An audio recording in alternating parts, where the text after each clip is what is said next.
working in a budget gym, showing people the value of personal training was most people have come to a cheap gym for a reason. Started with multiple entry points to online group and classes to create cheaper entry points, but still can be off-putting for some. So basically getting, like if we used a local example, because I know, shouts out Adele, I know she's in the UK. Mm-hmm. But if we use like a Snap or something like that here, Jets, where it's like that lower $12 to $15 membership, cheap for the PT that sucks you in at the start, and every PT we talk to are like, don't go there, because people that go there don't want personal trainers. They go there to save money. They're not interested in, generally speaking, the percentage of people there versus at a big box gym is going to be much lower. So you're the $100 you're saving when you're doing 20 sessions less. The rent, even that 15-minute drive to the next suburb or whatever to you know, train in an area that's got a more affluent community might be worth pursuing. So I think it's worth addressing that, because we're always on the personal responsibility side. Always. Of course. But I have worked in a gym that was way fucking harder to get clients than the other two gyms that I worked at, one of them being less than 3 kilometers away. And that I worked at for 12 years. Like effortlessly. Made a career out. Way more money. I'd be making fucking $6,000 a week there easily if I just run. If that's all I did. So cheat code. I think what you don't want to do is say, oh, it's the gym.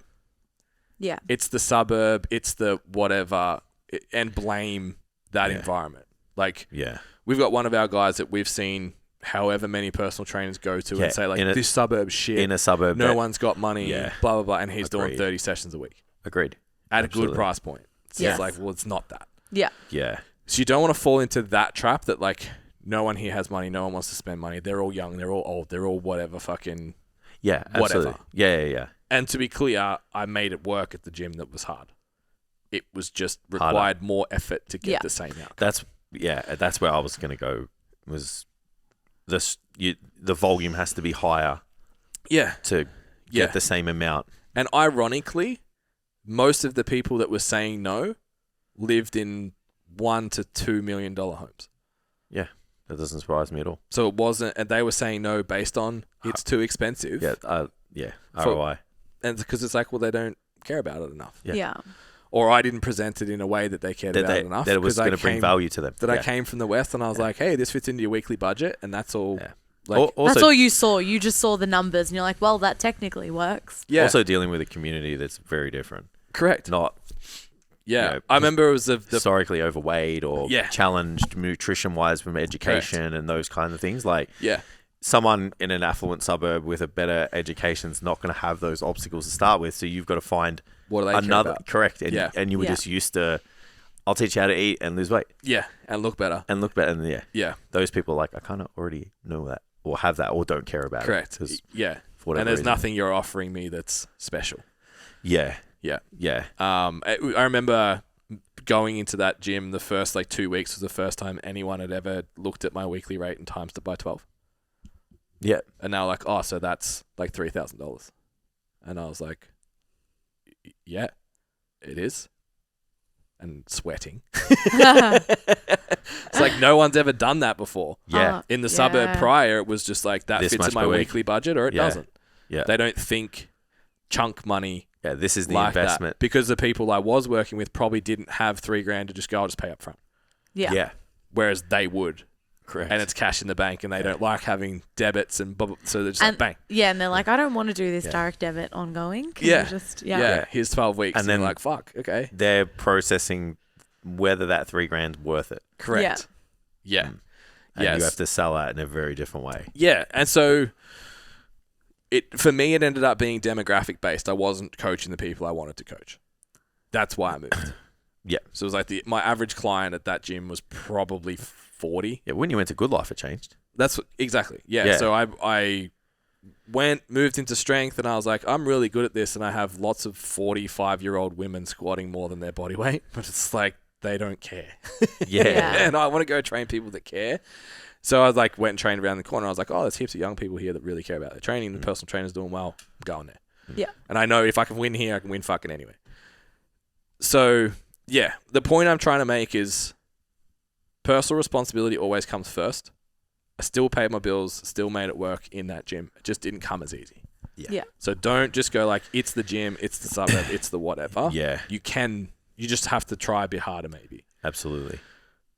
But on the flip side of that, I've seen people stay in shitholes for too long. Yeah, and try and make it work. And when you could have just moved. Yeah. Yeah, absolutely. Like the amount of people that we've worked with that are like in group gyms.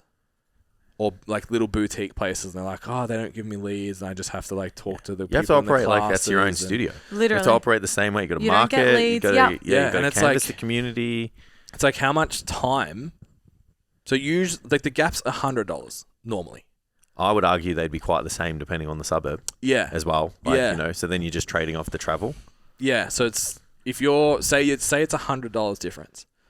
How much extra work do you have to put in to find your own client, get them to go to a new gym, maybe buy a membership, maybe don't, or have another membership somewhere else, then have to go to 2 gyms. Yeah. Yeah. Not get a client list and have to do all of that work yourself. How long does that take? And how many sessions could you do in that time? Yeah. Correct. Look at your $100. Look at that. Yeah. And people like to shit on big box gyms, and everyone will like you'll hear it's a scam, it's this, they ripped me off, they whatever. It's like you didn't work hard enough. 2,000 to 3,000 member base, man. You can't make that work there. Like, how are you going to make it work? Cooling, fucking hair dryers, underground car parks in some instances. Yep. Like, I remember selling memberships at Phoenix back in the day, and like standing outside the bathroom, letting women go into the bathroom, come back out, and then go, "Oh my god, you've got GHD straighteners. Here's my money." Yeah. And I think people forget as well, like, that's the membership that you are handed. Like, that's the membership base you are handed. Yeah. Those people are readily available. You can still bring people from outside. And you can still do You can all still that. bring people in. Yeah. Like, which I know you did and I did. I 100% did. Yeah, I reckon when I finished up, I think I had 4 people traveling over 20 kilometers a fortnight to come and train. Yeah. Just because social had sort of driven it. Yeah. So we need to come back to the question. To help Thank you, Jason. Adele, in her current situation, not suggesting that she should move immediately, I would say have a really good look at how you're presenting the services that you have. Yeah. Too many times, it's the same scenario as like, you get shown the gym and you get shown the pool. It's like, I don't fucking swim, care about the pool, bro. Like, I just want to get jacked. Don't show me the cardio. Don't show me the classes. I need the weights area, because they're my goals. So trainers do the same thing. It's like you get a program, you get a this, you get a that, where it's like, tell me the reasons why you haven't achieved this, this, and this. Yeah. What are the biggest things getting in the way right now? And then it's like, okay, so this is how we're going to help you overcome this, this, and this. We do this, we do that. You get this, you get that. This is how we're going to work together. It's going to take this long, et cetera, et cetera. This is how it's all packaged together. And these are the options that we have. I think that you're best suited to this one. So which one would you like and when do you want to start? Yeah. It's just a totally different dynamic when you have the confidence to have a conversation like that and you get into you show the value to the person that is directly related to the emotions and stuff that they have, towards the goals that they haven't achieved yet. And I think that there's no better way to approach a consult. You're not tricking them. You're not being conniving or anything like that. If you're a good trainer and you get results and you have a great service and you back yourself, you should be able to sit there and just be like, this is it and this is how much it costs. Yeah. I think it's also important in this context, especially if people are very financially conscious and they don't have a large budget. You obviously, yes, you need to offer them something that matches exactly what they want. But this is where things like your resources and things like being more than just a session trainer is going to provide them with even more value outside of that. Yeah. And if that's something that you're self-conscious of, that you're not feeling like you're worth their time or money or they won't afford you, making sure those, like, looking at the demographic of the gym that you're in and the general problems and grouping them into that, but making sure you've got resources to fit that as well and be the trainer for the people in that gym too. Yeah. I think that's a huge part of, like, why people come out of Standout with such better businesses. A lot of them are doing all right. And like they've got a lot of the pieces and stuff. Yeah, it's putting it together. Yeah, and then it's like no. What you have is great. Yeah. You're actually a really good personal trainer. You don't need to tear it down. You just like maybe don't communicate very well on the phone and in your consults. And there's a few like systems things that aren't great, and we can do all that. And then all of a sudden it's like, the gap from me to amazing is actually 2 steps, not 1,000. Now I believe in myself. Now I can sell. Now I believe in my product. Like even like just doing the Value Compass, stcfit.com for free resource. In 6 months' time. Yeah, who knows? Might not be up there anymore. Start getting those messages like where's the programming template? Yeah, it's gone. Just doing that gives you like, oh shit, I do actually have something that solves all the problems for this person that's in front of me. Yeah. A cheat code for your consults, 80% of the length of your consultation should be on the goals, the top 3 goals and the top 3 obstacles. Yeah. And if you can be good enough at communicating to unpack that for 80% of your consultation, whether that's 30 minutes or 60 minutes, you will sign more people than you miss. Yeah. Yeah, absolutely. We can go on this for a long time. If that doesn't work, move gyms. have less price points too. It's the only other thing. Yeah, it's only 2 options. Yeah, it's just too much. Like sometimes, again, you go to a restaurant, there's a million things on the menu. You get decision fatigue. That again, you can go through the process and then just like get to the point where this trainer has like 5 different options. It's like 1, prescribe the best package for the person based on their goals and situation, and then 2, only take the decision fatigue away and give them 2 options. This one or this one. And such an interesting consult during the week. One of our new products, haven't sold it before. Yeah. And I was like, just 100% sent it. Yeah. Nothing written down, no plan, no nothing. It was just going to be, what are your goals? What are your obstacles? Yeah. And we're just going to fucking figure it out after that.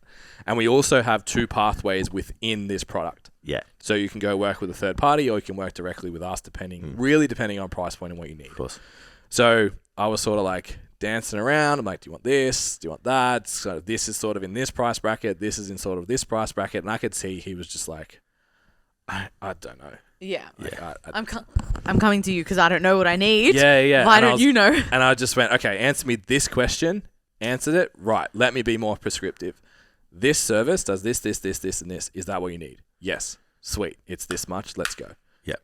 The consult ended up being like 30 minutes. Yeah. Because it was just establishing what it is and then going, okay, we can fix that by doing this and this is how much it is. And he was like, done. Yeah. Really important. Okay, next one. Biggest challenge is definitely dealing with the never-ending feeling of not knowing enough and imposter syndrome. Stopped, no. We didn't turn it on. Oh, okay. Damn. Help.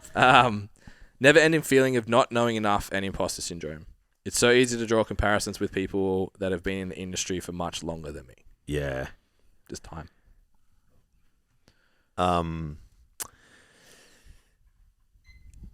It's tough. Like, it's not tough. It's like, I think that a little bit of imposter syndrome, and if you guys have tuned into the podcast for a long time, like, you'll know that I say it goes a long way. It's good for you. Like, you should always be like, kind of sometimes like questioning your development, your progress, like your skill set, like, just not to the point where it's like debilitating. Yeah. Like, it's taking you in the wrong direction or it's negatively affecting your decisions. Like, how many times have you and I, like, our clients a week out from comp or prep and we're both just like, oh, I don't know. Like, I've literally had the morning off. Like, I don't know how my client's going. This shit came fucking first. Yeah. Like, and I've said literally, and you've said the same, like, oh, it's been a rough prep. Like, I'm not sure. I've tried this with this person. I don't know how it's going to work out. And it's like fucking PBs all around and, white lights everywhere. Yeah. So that is an example of, like, even people who you might look up to and gauge your journey off their progress and think that you should have that gap closer. We're still doing it. We're still walking in, like, to a 3-day workshop with a room full of people going, like, are we really the fucking people to do this? Like, who am I to sit there? Someone asked for a photo and you guys are like, with me? Yeah. It's like, who am I to sit here and tell you how to, like, do things that I'm like, I've done and I'm confident, but it's like, still, it's like, I'm still trying to figure out my own shit, you know? So yeah, we definitely feel the same way. I think the one thing you don't want to do is expect to get the results in the same time frame or a shorter one or whatever. you've got to, it's no different to what we said on the other podcast. It's like, if you and I start lifting weights together, we take the same diet and we do the same everything, one of us is going to get maybe more expedited progress than the other. We throw Jess in, she's probably going to get more gains than all of us. So that is the same. Especially if it's a YouTube short. So that's the same concept. It's like expecting the same results from, applying things the same way. Yeah. And that's assuming that you're applying things the same way. Yeah. You and I have spoken a lot about how we can see there are some discrepancies in the work ethic and the mental fortitude of some of the people that we've experienced from a generation that are a little bit younger than us. Mm-hmm. But they still want the outcome, but they're not willing to endure the struggle. Mm-hmm. And I'm not saying everyone's the same, and I'm not saying the person who asked this question presents those behaviors. However, if you're not acting in alignment with the same kind of ways that you and I are, if you're looking at us as an example or someone else down the track, then you have no business expecting to be as successful as that person. Mm. And then again, it's just rather than doing that, one foot in front of the other. Yeah. What am I doing right? What am I doing wrong? Do your fucking tracker. Check in, have a weekly meeting, do all of the things that you should do to run your business. And then, sometimes I think you could question, and you should question, are you, should you, can you? Yeah. I think not looking at someone's end point is really important, but I also think, and people throw away this term perfectionist.